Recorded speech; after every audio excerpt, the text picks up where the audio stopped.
A Grief Observed by C.S. Lewis. Foreword by Madeleine L'Engle. When A Grief Observed was first published under the pseudonym of N. W. Clerk, it was given me by a friend, and I read it with great interest and considerable distance. I was in the middle of my own marriage, with 3 young children, and although I felt great sympathy for C.S. Lewis in his grief over the death of his wife, at that time it was so far from my own experience that I was not deeply moved. Many years later, after the death of my husband, another friend sent me A Grief Observed, and I read it, expecting to be far more immediately involved than I had on the first reading. Parts of the book touched me deeply, but on the whole, my experience of grief and Lewis's were very different. For one thing, when C.S. Lewis married Joy Davidman, she was in the hospital. He knew that he was marrying a woman who was dying of cancer, and even though there was the unexpected remission, and some good years of reprieve, his experience of marriage was only a taste, compared to my own marriage of 40 years. He had been invited to the great feast of marriage, and the banquet was rudely snatched away from him before he had done more than sample the hors d'oeuvres. And to Lewis, that sudden deprivation brought about a brief loss of faith. Where is God? Go to him when your need is desperate, when all other help is in vain, and what do you find? A door slammed in your face. The death of a spouse after a long and fulfilling marriage is quite a different thing. Perhaps I have never felt more closely the strength of God's presence than I did during the months of my husband's dying, and after his death. It did not wipe away the grief. The death of a beloved is an amputation. But when 2 people marry, each one has to accept that one of them will die before the other. When C.S. Lewis married Joy Davidman, it was a pretty certain expectation that she would die first, unless there was an unexpected accident. He moved into marriage with an imminent expectation of death, in an extraordinary witness of love and courage and personal sacrifice, whereas a death which occurs after a full marriage and a reasonable lifespan is part of the whole amazing business of being born and loving and living and dying. Reading A Grief Observed during my own grief made me understand that each experience of grief is unique. There are always certain basic similarities. Lewis mentions the strange feeling of fear, the needing to swallow, the forgetfulness. Perhaps all believing people feel, like Lewis, a horror of those who say of any tragedy, "Thy will be done," as though a God of love never wills anything but good for us creatures. He shows impatience with those who try to pretend that death is unimportant for the believer, an impatience which most of us feel, no matter how strong our faith. And C.S. Lewis and I share, too, the fear of the loss of memory. No photograph can truly recall the beloved's smile. Occasionally, a glimpse of someone walking down the street, someone alive, moving in action, will hit with a pang of genuine recollection. But our memories, precious though they are, still are like sieves, and the memories inevitably leak through. Like Lewis, I too kept a journal, continuing a habit started when I was 8. It is all right to wallow in one's journal. It is a way of getting rid of self-pity and self-indulgence and self-centeredness. What we work out in our journals, we don't take out on family and friends. I am grateful to Lewis for the honesty of his journal of grief, because it makes quite clear that the human being is allowed to grieve, that it is normal, it is right to grieve, and the Christian is not denied this natural response to loss. And Lewis asks questions that we all ask. Where do those we love go when they die? Lewis writes that I have always been able to pray for the dead, and I still do, with some confidence. But when I try to pray for H, as he calls Joy Davidman in his journal, I halt. And this feeling I will understand. The beloved is so much a part of ourselves that we do not have the perspective of distance. How do we pray for what is part of our own heart? We don't have any pat answers. The church is still pre-Copernican in its attitude toward death. The medieval picture of heaven and hell hasn't been replaced with anything more realistic or more loving. Perhaps for those who are convinced that only Christians of their own way of thinking are saved and will go to heaven, the old ideas are still adequate. But for most of us who see a God of a much wider and greater love than that, of the liberal God who only cares for his own little group, more is needed. And that more is a leap of faith, an assurance that that which has been created with love is not going to be abandoned. Love does not create and then annihilate. But where Joy Davidman is now, or where my husband is, no priest, no minister, no theologian can put into a limited terms of provable fact. Quote, "Don't talk to me about the consolation of religion," quote, Lewis writes, quote, "or I shall suspect that you do not understand." Quote, "For the true consolations of religion are not rosy and cozy, but comforting in the true meaning of that word. Comfort with strength. Strength to go on living and to trust that whatever Joy needs, or anyone we love who has died needs, is being taken care of by that love which began it all." Lewis rightly rejects those who piously tell him that Joy is happy now, that she is at peace. We do not know what happens after death, but I suspect that all of us still have a great deal to learn, and that learning is not necessarily easy. Jung said that there is no coming to life without pain, and that may well be true of what happens to us after death. The important thing is that we do not know, and it is not in the realm of proof. It is in the realm of love. I am grateful, too, to Lewis for having the courage to yell, to doubt, to kick at God with angry violence. This is a part of a healthy grief not often encouraged. It is helpful indeed that C.S. Lewis, who has been such a successful apologist for Christianity, should have the courage to admit doubt about what he has so superbly proclaimed. It gives us permission to admit our own doubts, our own angers and anguishes, and to know that they are part of the soul's growth. So Lewis shares his own growth and his own insights. Bereavement is not the truncation of married love, but one of its regular phases. Like the honeymoon, what we want is to live our marriage well and faithfully through that phase too. Yes, that is the calling of either husband or wife after the other has died. I have pictures of my husband in my study, in my bedroom now after his death, as I had them around while he was alive. But they are icons, not idols, tiny flashes of reminders, not things in themselves, and, as Lewis says, sometimes a block rather than a help to the memory. All reality is iconoclastic, he writes. The earthly beloved, even in this life, incessantly triumphs over your mere idea of her, and you want her to. You want her with all her resistances, all her faults, all her unexpectedness. And this, not an image or memory, is what we are to love still after she is dead. And that is more important than visitations from the dead, though Lewis discusses that possibility of these. In the end, what shines through the last pages of his Journal of Grief is an affirmation of love, his love for Joy, and hers for him, and that love is in the context of God's love. No easy or sentimental comforts are offered, but the ultimate purpose of God's love for all of us human creatures is love. Reading A Grief Observed is to share not only in C.S. Lewis's grief, but in his understanding of love. And that is richness indeed.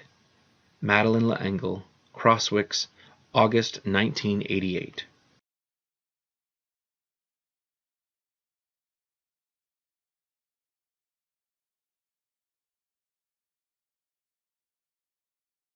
Introduction by Douglas Gresham. A Grief Observed is not an ordinary book. In a sense, it is not a book at all. It is rather the passionate result of a brave man turning to face his agony and examine it in order that he might further understand what is required of us in living this life, in which we have to expect the pain and sorrow of the loss of those whom we love. It is true to say that very few men could have written this book, and even truer to say that even fewer men would have written this book even if they could. Fewer still would have published it even if they had written it. My stepfather, C.S. Lewis, had written before on the topic of pain, the problem of pain in 1940, and pain was not an experience with which he was unfamiliar. He had met grief as a child. He lost his mother when he was 9 years old. He had grieved for friends lost to him over the years, some lost in battle during the First World War, others to sickness. He had written also about the great poets and their songs of love, but somehow neither his learning nor his experience had ever prepared him for the combination of both the great love and the great loss which it is counterpoint. The soaring joy which is the finding and winning of the mate whom God has prepared for us, and the crushing blow, the loss, which is Satan's corruption of that great gift of loving and being loved. In referring to this book in conversation, one often tends to leave out, either inadvertently or from laziness, the indefinite article at the beginning of the title. This we must not do, for the title completely and thoroughly describes what this book is, and thus expresses very accurately its real value. Anything entitled Grief Observed would have to be so general and non-specific as to be academic in its approach, and thus of little use to anyone approaching or experiencing bereavement. This book, on the other hand, is a stark recounting of one man's studied attempts to come to grips with, and in the end defeat, the emotional paralysis of the most shattering grief of his life. What makes A Grief Observed even more remarkable is that the author was an exceptional man, and the woman whom he mourns an exceptional woman. Both of them were writers, both of them were academically talented, both were committed Christians, but here the similarities end. It fascinates me how God sometimes brings people together who are so far apart in so many ways, and merges them into that spiritual homogeneity which is marriage. Jack, C.S. Lewis, was a man whose extraordinary scholarship and intellectual ability isolated him from much of mankind. There were few people among his peers who could match him in debate or discussion, and those who could almost inevitably found themselves drawn to one another in a small, tight-knit group which became known as the Inklings, and which has left us with a legacy of literature. J.R.R. Tolkien, John Wayne, Roger Lancelyn Green, and Neville Coghill were among those who frequented these informal gatherings. Helen Joy Gresham, née Davidman, the H referred to in this book, was perhaps the only woman whom Jack ever met who was his intellectual equal and also as well read and widely educated as he was himself. They shared another common factor. They were both possessed of total recall. Jack never forgot anything he had read, and neither did she. Jack's upbringing was a mixture of middle-class Irish. He came from Belfast, where his father was a police court solicitor, and English, set in the very beginnings of the 20th century, a time when the concepts of personal honor, total commitment to one's given word, and the general principles of chivalry and good manners were still drummed into the young British male with rather more intensity than was any other form of religious observance. The writing of E. Nesbit, Sir Walter Scott, and perhaps Rudyard Kipling were the exemplars of the standards with which Jack was indoctrinated as a young man. My mother, on the other hand, could not have come from a background more divergent from his. The daughter of two lower-middle-class Jewish second-generation immigrants, her father of Ukrainian, her mother of Polish origins, she was born and brought up in the Bronx in New York City. The only striking similarities to be found in the comparison of their early developments were that they were both possessed of truly amazing intelligence, combined with academic talent and eidetic memory. They both came to Christ via the long and difficult road which leads from atheism to agnosticism, and thence by way of theism finally to Christianity, and they both enjoyed remarkable success in their university student careers. Jack's was interrupted by his duty to his country in the First World War, and mother's by political activism and marriage. Much has been written, both fictional and factual, sometimes one masquerading as the other, concerning their lives and their meeting and marriage, but the most important part of the story pertaining to this book is simply a recognition of the great love that grew between them until it was almost visible incandescence. They seemed to walk together within a glow of their own making. To understand even a little of the agony which this book contains, and the courage it demonstrates, we must first acknowledge that love between them. As a child, I watched these two remarkable people come together, first as friends, then, in an unusual progression, as husband and wife, and finally as lovers. I was part of their friendship. I was an adjunct to their marriage, but I stood aside from the love. By that I do not mean that I was in any way deliberately excluded, but rather that their love was something of which I could not and should not be a part. Even then, in my early teen years, I stood aside and watched the love grow between these two, and was able to be happy for them. It was a happiness tinged with both sadness and fear, for I knew, as did both mother and Jack, that this, the best of times, was to be brief and was to end in sorrow. I had yet to learn that all human relationships end in pain.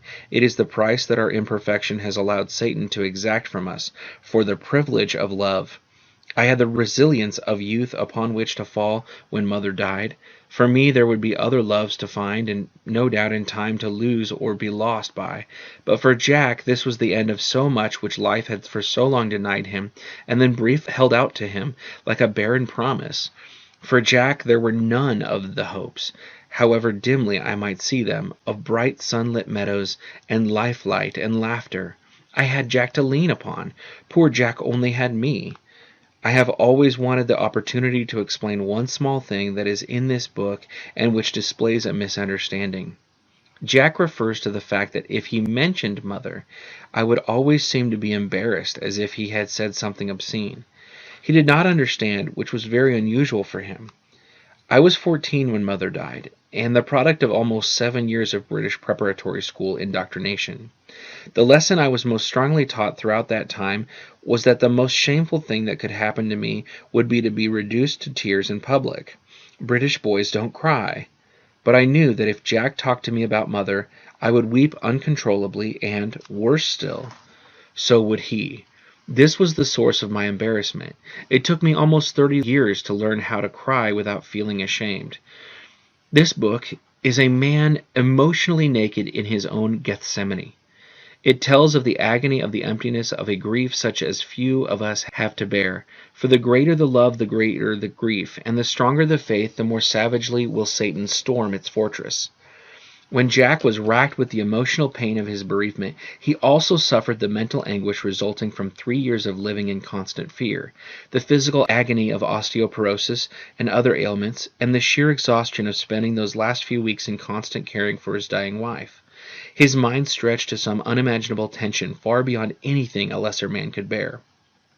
He turned to writing down his thoughts and his reactions to them in order to try to make some sense of the whirling chaos that was assaulting his mind. At the time that he was writing them, he did not intend that these effusions were to be published, but on reading through some time later, he felt that they might well be of some help to others who were similarly afflicted with the turmoil of thought and feeling which grief forces upon us. This book was first published under the pseudonym of N.W. Clerk. In its stark honesty and unadorned simplicity, the book has a power which is rare. It is the power of unabashed truth.